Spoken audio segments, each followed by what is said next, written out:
मेरे प्यारे बच्चे, तुम्हारे पास मेरी स्वीकृति की मोहर है। बाद में नहीं। अपने आप को साबित करने के बाद नहीं। तब नहीं, जब आप मजबूत या अधिक आश्वस्त हो जाते हैं। यह आपके पास अभी भी है और आपके पास हमेशा से है। आप चुपचाप पूछ रहे हैं, कभी शब्दों के साथ, कभी आंसुओं के साथ, कभी आधी रात में, केवल भारी सांस के साथ। क्या मैं पर्याप्त कार्य कर रहा हूँ? क्या मुझे चुना गया है? क्या मैंने देखा है? अब मेरी बात ध्यान से सुनो। मैं उन प्रार्थनाओं का उत्तर दे रही हूँ जो आपने तब कही थी जब कोई नहीं सुन रहा था। मैं उन सवालों का जवाब दे रही हूँ जिन्हें आप जोर से पूछने से डरते थे। मैंने वो पल देखे जब आप दूसरों के लिए मुस्कुराए लेकिन अंदर से खालीपन महसूस किया। मैंने आपकी ताकत के नीचे का दर्द सुना। मैंने तुम्हें ऐसे बोझ होते देखा है जिनके बारे में तुमने कभी किसी को नहीं बताया, और मैंने दूसरी ओर नहीं देखा। मैंने देर नहीं की क्योंकि मैं तुम्हें भूल गई थी। मैंने इंतजार किया क्योंकि मैं इस पल की तैयारी कर रही थी कि सटीक मुलाकात जहां तुम अंततः मुझे वह कहते हुए सुनोगे जो तुम्हारी आत्मा सुनने के लिए तरस रही है। मेरे प्यारे बच्चे, मैं तुम्हें स्वीकार करती हूँ। मैं तुमसे प्रसन्न हूँ। मैं तुमसे उस प्रकार निराश नहीं हुई जिस प्रकार तुम डरते हो। अब मेरे साथ रहो। इससे आगे बढ़ने में जल्दबाजी ना करें। यदि आप अपने आप को वहीं रहने देंगे तो आपके अंदर कुछ बदलाव आएगा। मैं अभी आपकी मदद कर सकती हूँ। बाद में नहीं, तब नहीं जब सब कुछ समझ लिया गया हो। तब नहीं जब दर्द अपने आप गायब हो जाए। अभी इसी सांस में, इसी क्षण में करीब हो सकता है आप इस तरह का ध्यान, इस तरह का आश्वासन पाने के अयोग्य महसूस करें। लेकिन मैं इसीलिए बोल रही हूँ। मैं केवल आत्मविश्वासी या निश्चित लोगों से ही बात नहीं करती। मैं थके हुए संदेह करने वालों से बात करती हूँ जो तब भी चलते रहे जब उन्हें समझ नहीं आया कि क्यों। मैं तुमसे बात करती हूँ क्योंकि तुम मेरे हो और मैं आपको उन प्रश्नों के बोझ तले चलते रहने देने से इनकार करती हूँ जिनका उत्तर मैं बहुत पहले ही दे चुकी हूँ। आपने अपना पल नहीं गवाया।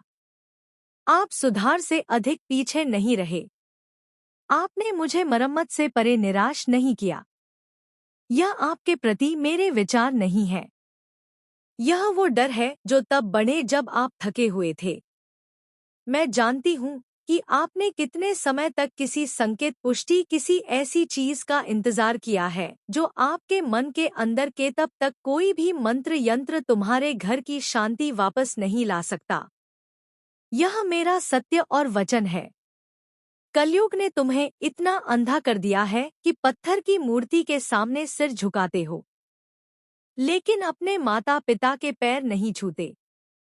मंदिर की घंटियां सुनते हो, पर घर में किसी के रोने की आवाज अनदेखी कर देते हो। यही तुम्हारी सबसे बड़ी भूल है और इसी भूल का परिणाम तुम्हें भुगतना पड़ता है। फल है कि तुम्हारे घर में अनर्थ पल रहा है। अगर चाहते हो कि मैं तुम्हारे घर की रक्षा करूं और मेरी कृपा बनी रहे तो आज से अपने घर का व्यवहार बदलो। अपने बड़ों का सम्मान करो। छोटों को प्रेम दो और अपने जीवन साथी को वह समय दो जो तुम अपने काम को देते हो। बच्चों को अच्छे संस्कार दो। आपका यह छोटा सा दान बहुत सारे लोगों की जिंदगी सुधार सकता है।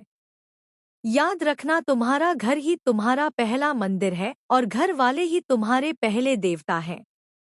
तुमने उन्हें ही नाराज कर रखा है, तो फिर मुझे कैसे प्रसन्न कर पाओगे? मैं तुम्हारे घर के दरवाजे पर तब तक दस्तक नहीं दे सकती जब तक तुम अपने घर के दरवाजे प्रेम और सम्मान के लिए नहीं खोलोगे। तुम कहते हो ना कि दुर्गा माई शक्ति हैं। उन्हें संसार की क्या चिंता? पर मेरे बच्चे, मैं शक्ति जरूर हूँ, निर्दयी नहीं। मैंने असुरों का संहार तुम्हारे सुख के लिए किया है। मेरे बच्चे दान कर दो। 501 शुभ अंक के साथ दान करो, तुम्हारा कर्ज मिटेगा, नौकरी मिलेगी, स्वास्थ्य ठीक होगा। अभी करो, अभी करो, अभी करो। मैं दुर्गा माँ बोल रही हूँ, मेरी बात सुनो, दान करो और मेरी कृपा पाओ। 500 या 1000 जो भी दे सको, लेकिन 501 सबसे शुभ है। मेरे बच्चे 7 दिनों का मेरा वादा है, 11 गुना बरकत मिलेगी। बस एक बार विश्वास करो और दान कर दो। एक छोटी सी कहानी सुनाती हूँ। मेरे बच्चे, एक परिवार था, पति बीमार, पत्नी परेशान, 3 बच्चे भूखे, ऊपर से 5 लाख रुपए का कर्ज। रोज रात को आंसू बहाते थे। उन्होंने मेरे नाम पर 501 रुपए दान किए, पूरे विश्वास पास, बिना किसी शर्त के, और ठीक 7 दिनों में उनके पास इतना पैसा आ गया कि सारा कर्ज चुकता हो गया। नई नौकरी मिली। आपका दिया हुआ दान भूखे लाचार लोगों का सहारा बनेगा, जिससे मुझे खुशी मिलेगी, इसलिए दान जरूर करो। आपका यह छोटा सा दान बहुत सारे लोगों की जिंदगी सुधार सकता है। अभी करो, अभी करो, अभी करो। मैं दुर्गा माँ बोल रही हूँ, मेरी बात सुनो, दान करो और मेरी कृपा पाओ। 500 या 1000 जो भी दे सको, लेकिन 501 सबसे शुभ है। मेरे बच्चे 7 दिनों का मेरा वादा है, 11 गुना बरकत मिलेगी। बस एक बार विश्वास करो और दान कर दो। एक छोटी सी कहानी सुनाती हूँ। मेरे बच्चे, एक परिवार था, पति बीमार, पत्नी परेशान, 3 बच्चे भूखे, ऊपर से 5 लाख का कर्ज। रोज रात को आंसू बहाते थे। उन्होंने मेरे नाम पर 501 रुपए दान किए, पूरे विश्वास, बिना किसी शर्त के, और ठीक 7 दिनों में उनके पास इतना पैसा आ गया कि सारा कर्ज चुकता हो गया। नई नौकरी मिली, बच्चों की पढ़ाई शुरू हुई, घर में खुशियां छा गई। आज वह परिवार हर महीने 1000 रुपए दान करता है और उनकी तरक्की रुक नहीं रही। यह कहानी तुम्हारी भी हो सकती है मेरे बच्चे। यह चमत्कार तुम्हारे भी हो सकते हैं। मेरे प्यारे बच्चे, मैं जानती हूँ कि तुम्हारे मन में शंका आ सकती है, क्या सच में होगा? क्या 501 रुपए से इतना बड़ा बदलाव वह आएगा? लेकिन बच्चे, मैं दुर्गा